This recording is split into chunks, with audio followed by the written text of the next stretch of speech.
Hello there. Welcome to video 156 from Sumit Academy. I do hope that you have subscribed to my channel.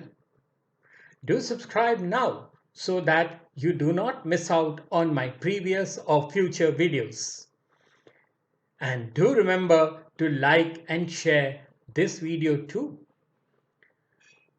To make your task a little easier, here is a complete list of all the 156 videos available on my YouTube channel.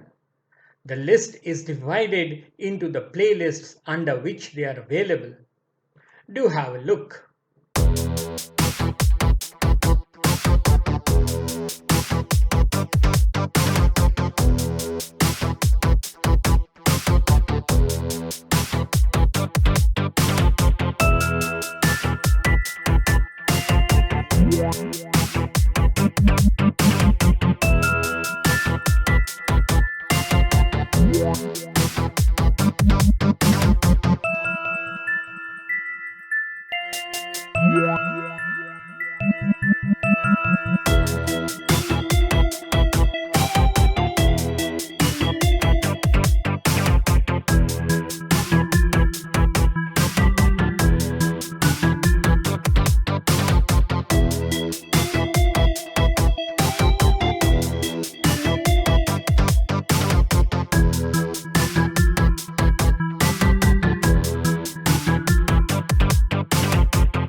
In this video, we shall study the Mahatma Gandhi National Rural Employment Guarantee Act 2005.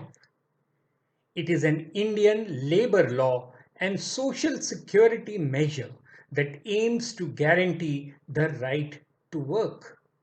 It aims to enhance livelihood security in rural areas by providing at least 100 days of wage employment in a financial year to every household whose adult members volunteer to do unskilled manual work. It is an important legislation that provides the right to work to weaker sections of the rural parts of the country. It is a kind of social security mechanism to improve the socio-economic condition of people and promote the equitable distribution of wealth and thus inclusive development. The necessity to supplement income in rural areas was recognized during the early days of our republic, as rural areas faced a severe problem of seasonal unemployment. As a result, wage employment programs were started as pilot projects. These included Rural Manpower 1960-61, Crash Scheme for Rural Employment 1971-72, Pilot Intensive Rural Employment Program 1972, and the Marginal Farmers and Agriculture Labor Scheme. These pilot projects were translated into the national level scheme Food for Work in 1977. During the 1980s, this was rationalized into the National Rural Employment Program and Rural Landless Employment Guarantee Program. The Jawahar Rozgar Yojana 1993-94 was merged with the Jawahar Gram Samriddhi Yojana in 99-2000 to turn it into a rural infrastructure program. It was further merged into the Sampurna Gramin Rozgar Yojana 2001-2002 and the National Food for Work in 2005. The Act was first proposed in 1991 by Shri P.V. Narasimha Rao. In 2006, it was finally accepted in the Parliament and commenced implementation in 625 districts of India. Based on this pilot experience, MGNREGA was scoped up to cover all the districts of India from the 1st of April 2008. This statute is hailed by the government as the largest and most ambitious social security and public work program in the world. In its World Development Report 2014, the World Bank termed it as a stellar example of rural development. Another aim of MGNREGA is to create durable assets such as roads, canals, ponds, and wells. Employment is to be provided within 5 kilometers of an applicant's residence, and minimum wages are to be paid. If work is not provided within 15 days of applying, applicants are entitled to an unemployment allowance. Thus, employment under MGNREGA is a legal entitlement. MGNREGA is to be implemented mainly by Gram Panchayats. The involvement of contractors is banned. Labor-intensive tasks like creating infrastructure for water harvesting, drought relief, and flood control are preferred. Apart from providing economic security and creating rural assets, MGNREGA can help in protecting the environment, empowering rural women, reducing rural-urban migration, and fostering social equity. The main objectives of the Act are to provide 100 days of guaranteed employment every year to every rural household willing to work as unskilled labor. It aims to empower socially and economically disadvantaged people such as the scheduled castes, scheduled tribes, and women, and to provide livelihood security by creating durable assets and improving the use of resources. It also aims to deepen democracy at the grassroots level by empowering Panchayati Raj institutions. The state governments may designate the CEO of the district panchayat or the collector of the district as the district program coordinator under section 14 of this act. In addition, the state governments can also appoint program coordinators at the panchayat, who is responsible for matching the demand with employment opportunities in his area. However, as per section 16 of the Act, it is the Gram Panchayat which is mainly responsible for project identification, as per the recommendations of the Gram Sabha and the Ward Sabha. It can also take up any project within the Gram Panchayat area as sanctioned by the program officer. It therefore has to prepare a development plan and maintain a list of works to be taken up whenever the need arises. Now, this plan has to be forwarded to the program officer for scrutiny and preliminary approval. The program officer, in turn, must allot at least 50% in terms of cost for the works to be implemented through the Gram Panchayats. While the program officer must supply muster rolls and a list of employment opportunities to the Gram Panchayat, the Gram Sabha has the responsibility to maintain works within Gram Panchayat and conduct a social audit of such works.